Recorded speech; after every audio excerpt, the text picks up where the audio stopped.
Good evening.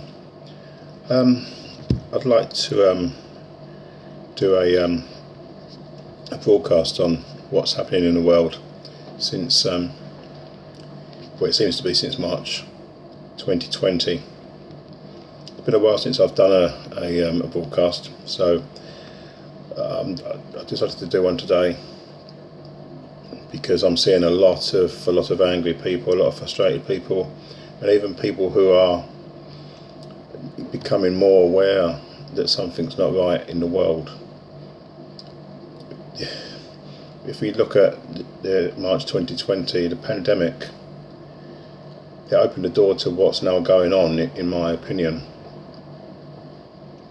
So we look at March 2020, people having to stay indoors, situations where you couldn't leave your areas.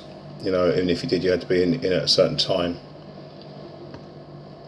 And it's really ironic that here we are now in sort of like coming up to March 2023 and 3 years later. And yeah, although COVID, as they say, has gone, or certainly has declined, decreased, we're still having these things happening, these changes. So the pandemic, in my opinion, opened the door to what's now going on. We had excessive deaths, which still to this day aren't being discussed. And now,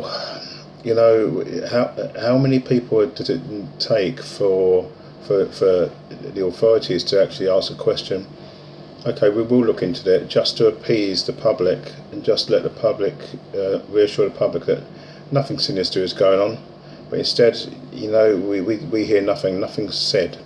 People keep on saying what's going on, but nobody says anything. So that creates an angst amongst the populace.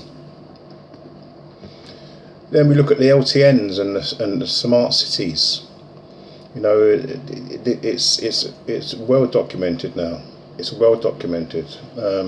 I attended Oxford a couple of weeks ago, and there was people in Oxford that lived there that didn't even know, wasn't even aware of it, which is absolutely crazy. It took somebody that lived sort of like 2.5, nearly 3 hours drive away to let them know what's going on in their own locality. So these LTNs, there's going to be fines if you leave your zone, if you go over the permitted number, which apparently is going to be 100 times a year, but that's to be confirmed. Fines if you leave your zone more than 100 times a year. This doesn't seem right. I'm 65 and I look at myself and I think, I knew this was going to come one day, but I didn't expect it to happen in my lifetime. In a way, I'm glad it has, because I can challenge it. And I can fight for the next generation, I can fight for my grandchildren and for my children and everybody else's children and grandchildren. At 65 years of age, without sounding morbid, I've had a good life. My life's done, really. So why am I doing it? I'm doing it because someone has to. I have long-time friends of mine saying, "So just leave it. You can't change it. Just leave it." Well, if we all leave it, what happens? We've got to fight it. We've got to challenge it. We've got to question it. If we don't question it, then what happens? Nothing. Okay, if we do fight it and challenge it and nothing happens, at least we can say, well, we tried. We wasn't born to just be followers and to do as we're told. We was born to question things, ask questions. Why is this happening? Why is that happening? That doesn't make sense. All of those things. So why is it that all of these things that have gone on and nobody wants to question it? Nobody wants to challenge it. It just doesn't make sense. Everything in the world today, other than being allowed to live freely, by the way, is now perfectly acceptable. You can walk around, you can behave in such a way which years ago it wasn't the norm. But now you can go about and you can, you can do all of that. And I'm not going to sort of offend people by saying, but we all know what I'm talking about. You know, things that were once not accepted, which are now. You know, and I'm not impartial to sort of change. We do need to recognise that times have moved on, but some things should not be acceptable. You know, we have a lot of cases of child grooming. That's not acceptable. You know, because it's somebody's right to be able to do what they want to do? No. If it's wrong, it's wrong. Doesn't matter whether it's 1960s or 2023.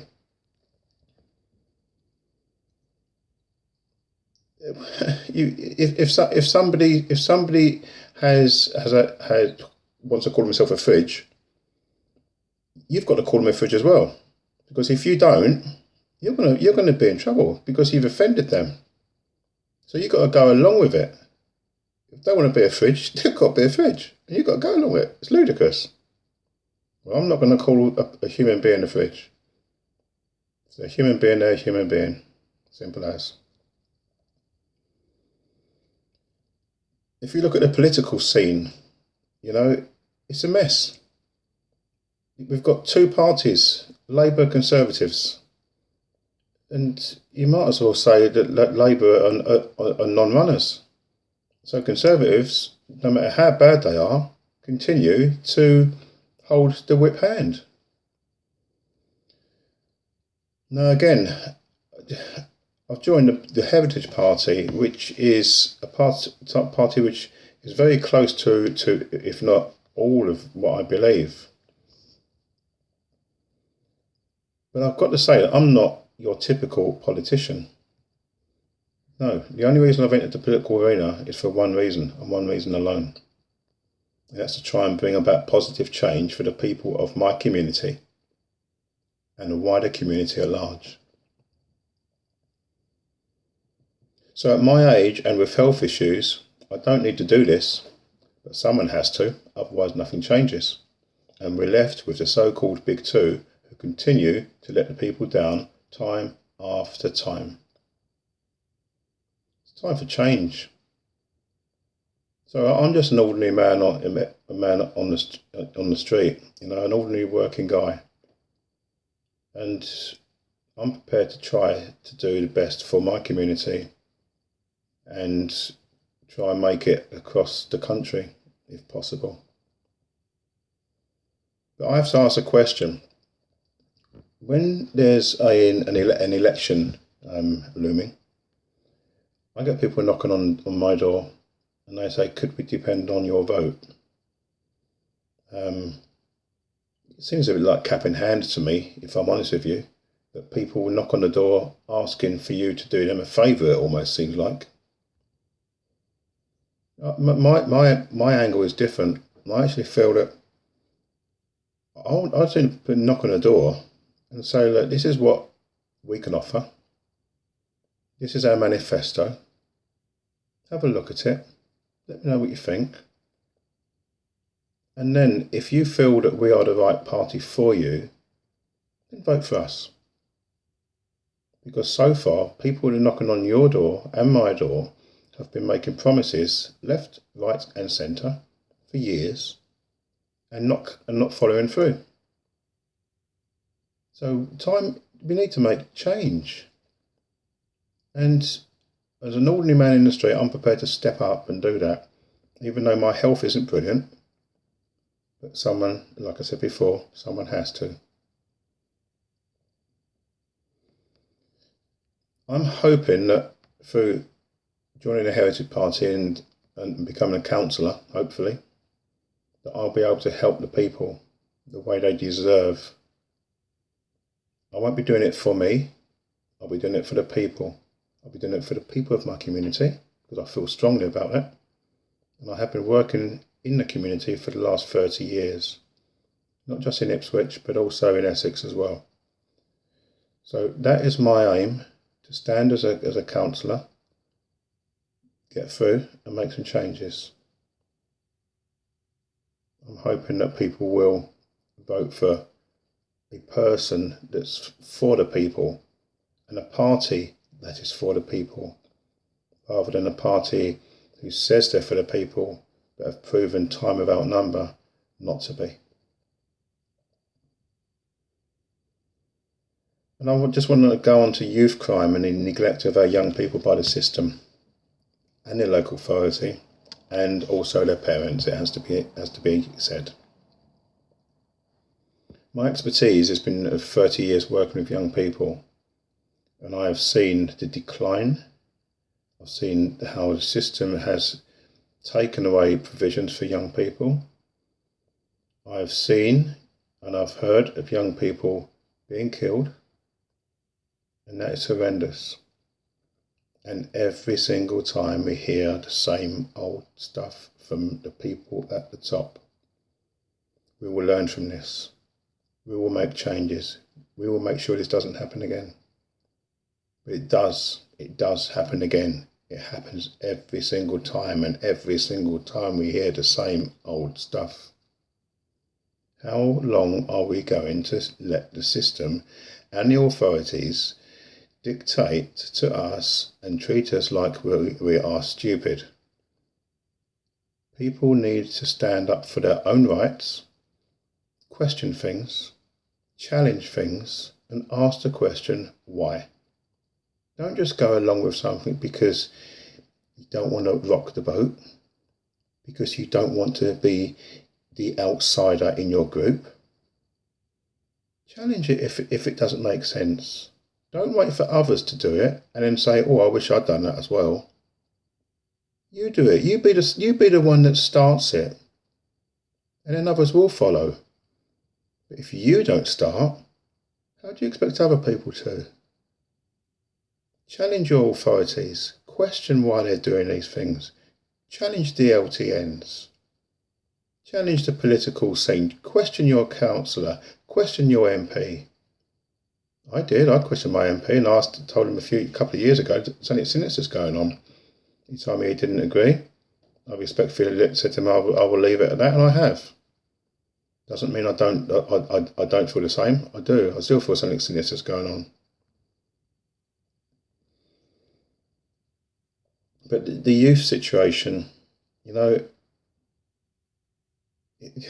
we see professionals, the organisations, councils, and they get the right people along in. But how come the right people don't sort anything out? How come nothing ever gets done? So a month or so ago, I created a team of professionals who are experienced in developing and working with our young people. These professionals have asked me, what's my plan? Do you know what? I'll be honest with you. I don't exactly have a plan. But I'll tell you what I do have. I do have passion to want to make a change.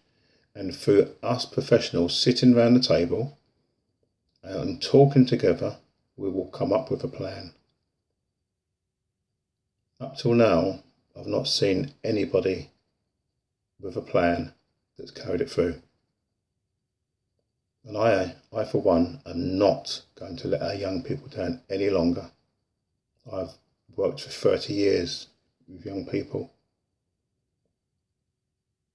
and I'm not going to let them down. I'm going to continue working with them, and I'm going to continue challenging authority. If authority doesn't like it, then tough. Because I'm not going away, not just yet. I'm going to keep on questioning, keep on challenging, and I'm going to keep on fighting for our young people. Because if we don't, who's going to? A lot of parents I've spoken to don't know which way to turn. They don't know what to say to their children through fear of being reprimanded by the authorities. Parents are actually afraid of having their children taken off of them. Do you know that? Why? Because they're afraid of parenting their children. So guess what?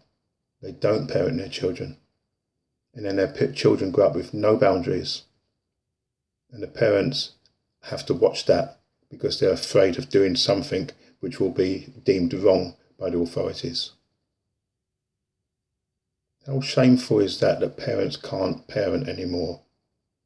I'm not saying parents should beat their children, I'm not saying that at all. But parents should be allowed to parent their children. Schools are sending letters home to parents. Your child misbehaved at school today. Can you do something about it? What can the parents do? The child's at school. But the parents now got to deal with their child when they get home and ask them what went on. What's the child going to say? Oh, it's Johnny. It wasn't me. It wasn't me, Mum. It wasn't me, Dad. It was Johnny. Johnny hit me. Parents have got very little say nowadays, and it's time that was addressed. At the moment, we've got parents that have got boundaries, and we've got children that don't have boundaries. And that needs to be addressed again. We need to give parents the rights to parent their children, and we need to support those parents in the process of parenting their children, and not taking away their right to be a parent. I will be back with more broadcasts in the future, but I thought I'd put this one out now just so just let you know I'm still here, and I'm fighting on a few fronts now. I'm fighting and challenging local authorities with the LTNs. I'm challenging the situation with our youth. I'm working for the Heritage Party, and I'm also still questioning what happened with the pandemic and how the pandemic seems to have opened the doors to what we're seeing now. You know, where in the pandemic we wasn't allowed to go too far. Now these LTNs are coming in, smart cities. Again, it seems that it was so successful that people were happy to stay within their zones during COVID. That wasn't the case. People were told to stay in their zones, and a lot of people complied. For the record, I didn't comply. My children needed me, my son needed me, my daughter needed me. I'm going there. I'm not going to listen to the authorities telling me what I can and cannot do, which is best for my children. I suggest other people do likewise.